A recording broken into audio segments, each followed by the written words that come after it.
Hello, good evening, good afternoon, good morning, and welcome. My name is Nurse Richard, the Wax Wizard. Welcome to episode 149. There's 4 ears in this for you today. First two ears of the same patient.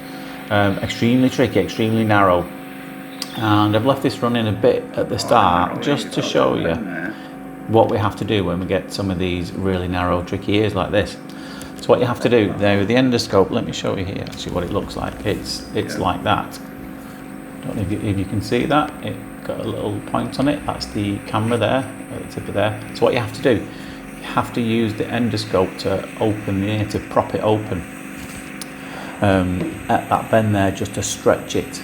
Now it's why sometimes in some videos you'll appear closer towards the wax plug than you will in other videos. And that's when you get these really narrow ears that you have to literally put the camera a bit further inside the ear than you ordinarily would, because you're using it to hold the ear open. You'll see it more evident on the second one after we pull this one out. This was a good old jump. Look, there's a little dangly bit at the end of this one. Have a look. Just caught it. You'll just catch it in a second. You get to see that last little bit there, just clinging on, like cling on the starboard bow. That will mean anything to many people. Now this one here, it was even narrow. The ear canal was almost completely closed. Possibly why she has a problem. This lady, the wax can't naturally escape at all because it's pretty much closed. So again, I put the endoscope close and propped it open. But the problem comes when you then try and pull it out, because when you're obviously pulling it out with a suction tube and you're moving the camera, the endoscope further away as well. Now when you move the endoscope further away so you don't bump the wax plug into it, you can see what's happened there, can't you? That the ear canal is closed because you're not propping it open anymore. So I'm putting the camera in there and it's really close to it because I'm propping it open. So pretty much now I'm not doing it more with the naked eye now, rather than with the using the endoscope to visualize it, because you can see it sticking out the ear. So I'm just using the scope to widen it so I can put the tube in, so that I can then suction it out. So if I happen to catch that on screen, it's kind of a bonus, but it's not really what I'm using it for, to visualize the wax. And as soon as you've got it out, then you can kind of follow it out. And there they are. Afterwards, a few little juicy plugs there. Now these second two, wow, look how full this one is.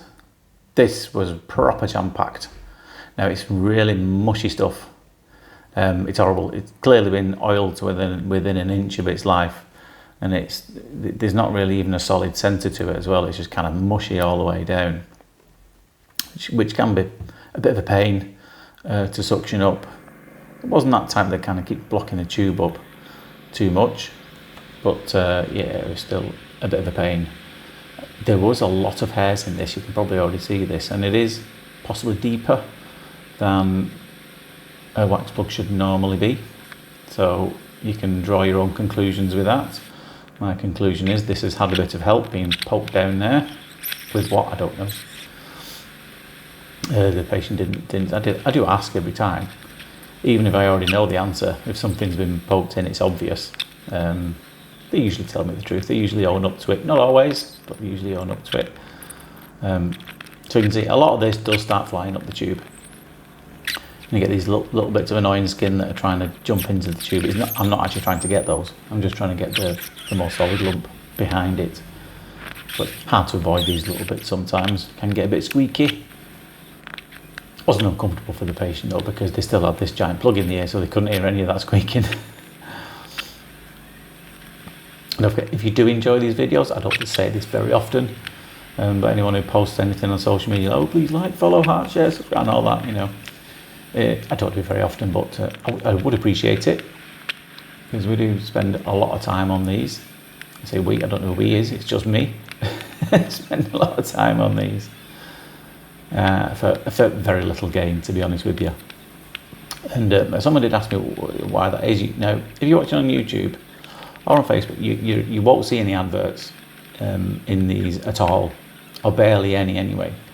And the reason for that is it's limited how you can monetize videos like these. any other YouTube videos, you'll see that annoying little skip ad things, and then you get an advert coming up in the middle of it. You think, oh, I've got to wait 5 seconds and click that button. It's because a lot of this content isn't deemed suitable for most advertisers. Now, if you're wondering what I mean by that is, I'll give an example this way. If you're watching one of these videos, you wouldn't want to see an advert for some food popping up in the middle of it. So it's not recommended to most advertisers.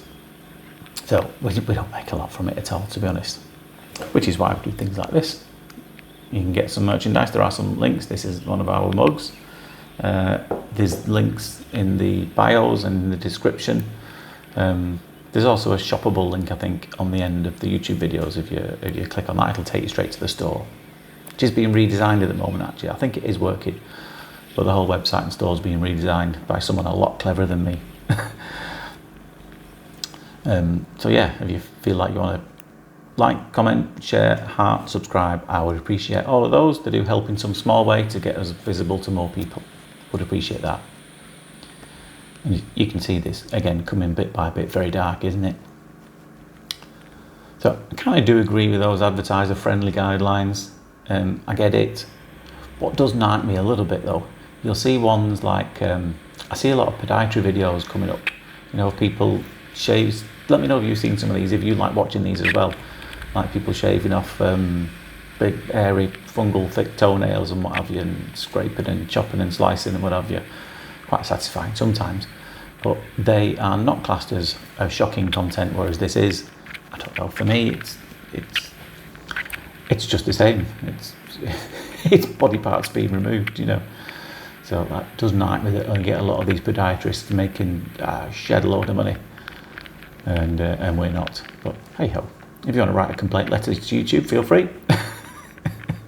Don't quote my name on it though, I don't want to get myself in trouble with them.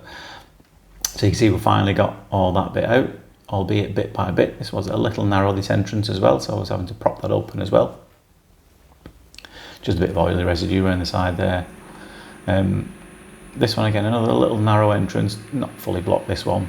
And again, it's deeper than it should have been. Shouldn't really have ended up down there, so possibly been poked in. A bit hesitant on this because this lady was a little bit jumpy with every little noise. So that's why sometimes you might see me, if there is a little noise or a squeak, I'll just pull away gently, or quickly, sorry. Because to be honest, when most people are a bit jumpy, if you hear a noise, your tendency is to jump away from it rather than towards it. So we hold the head in place, so you know, we've braced the head just in case people do decide to move towards us. There you go, the little one there, you'll have a little twitch. But the last thing we want is somebody jumping towards us when we've got these two little sharp implements in our hands. So we just managed to grab that bit there. And I think that's pretty much all of that. And there it is. Beautiful textbook eardrum at the end of that one. So I hope you enjoyed that.